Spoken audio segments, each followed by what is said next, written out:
High good morning every one. बिहानको 8:30 बजेको छ अनि म यति धेरै आँप निकालेर बसेको छु।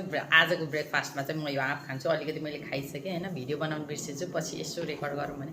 यस्तो मिठो आँप छ होइन। अनि यो आँप चाहिँ यो सिजनको मोस्ट एक्सपेन्सिभ आँप हो, किनभने यो बर्दियादेखि आएको आँप हो। सेकेन्ड थिङ भनेको यो एयरपोर्टमै 8-9 घन्टा बस्यो होला, अनि फ्लाइट टिकटै यसको 8-9 हजार परेछ। सो मोस्ट एक्सपेन्सिभ, तर यस्तो टेस्टी आँप छ। अनि हामी चाहिँ यो सिजनमा बर्दियाको आँप खाएन भने चाहिँ के खाएन जस्तो हुन्छ है।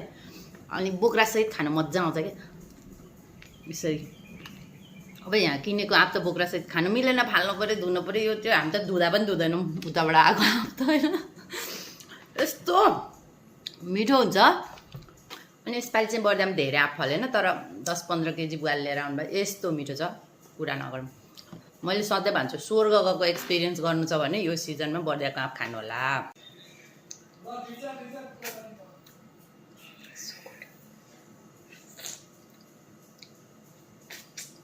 By by.